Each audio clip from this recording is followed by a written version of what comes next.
Welcome sa Dries TV. Kung interesado ka sa ganitong news, huwag kalimutang isubscribe ang ating YouTube channel. Maraming salamat! Welcome po ulit sa ating panibagong update tungkol kina Kim and Paolo Abilino. Sa bawat update natin, tatalakayin natin ang mga pinag-uusapan sa mundo ng social media tungkol kina Kim and Paolo Abilino. Kaya naman kung hindi pa po kayo nakasubscribe dito sa ating channel nako, i-click nyo na po yan and isama nyo na din ang bell button.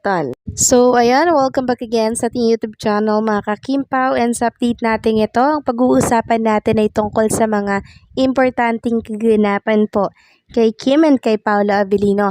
So, sa mga namimiss na po si Kim and Paolo Abilino na makakita po sila ng picture ng Kim Pao, relax lang kayo, okay?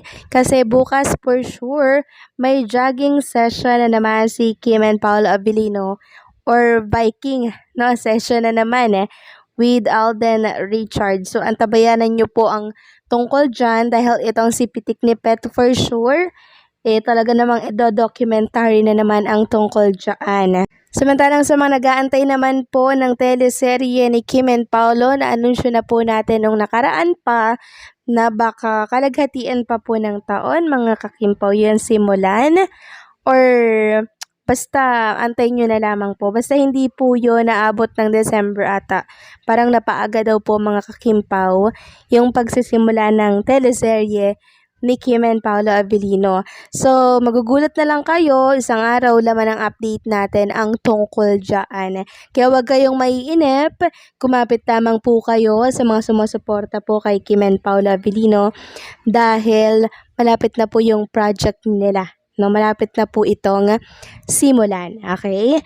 Next topic naman, pag-usapan natin itong pinagbabangayan at pinagkakaguluhan ngayon sa mundo po ng X. Tungkol po ito sa video na pinost ng isang account na Maka J.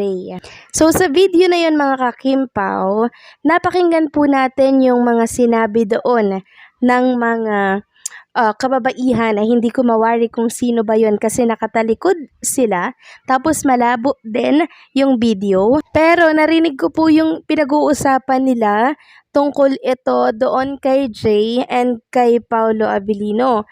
So base doon sa narinig ko, si Paolo daw ay nagpunta sa bahay di umano ni Jay. Si Paolo po ay kinukumpara dito kay Eko.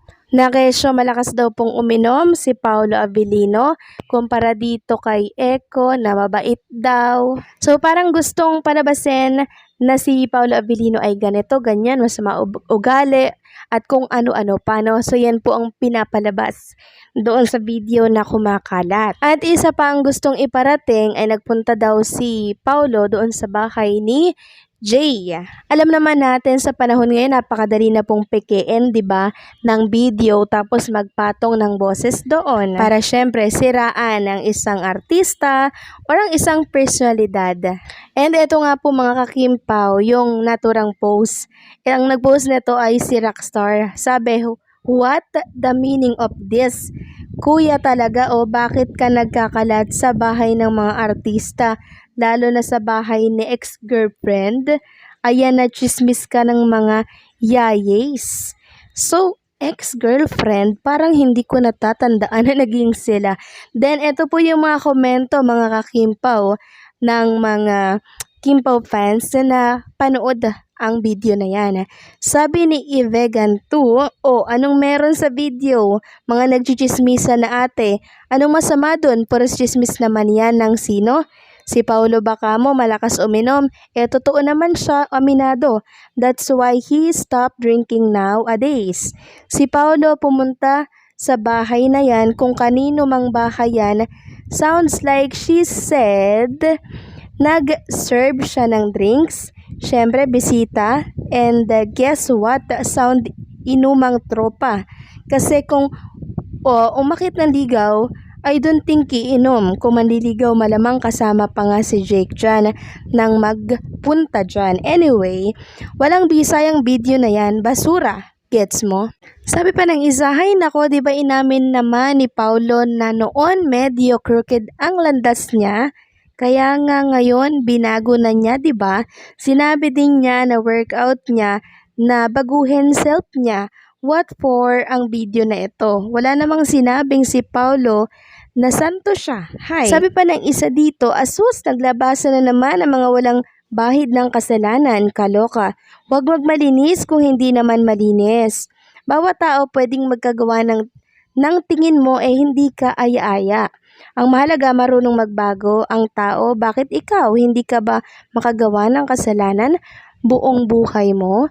So ilan lamang po yan sa mga komento mga kakimpaw ng mga nakabasa po na Kimpaw fans or nakapanood at nakapakinig po ng nilalaman ng video na yon.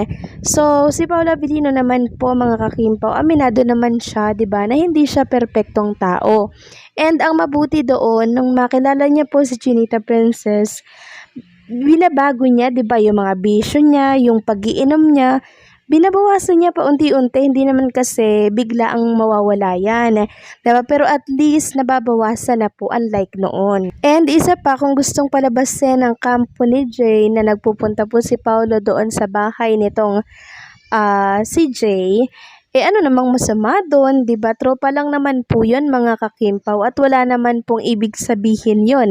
At napakalinaw naman na hindi po nanligaw si Paolo Abilino dito kay Jay at hindi rin naging sila. Kung ang video na to, ang layunin po ay sirain si Paolo Abilino sa publiko, nako napakahinang ebidensya nito or napakahinang paninira naman nito kasi ang dami pong nakakilala kay Paolo Abilino na napakabuting tao po niyan, 'di ba?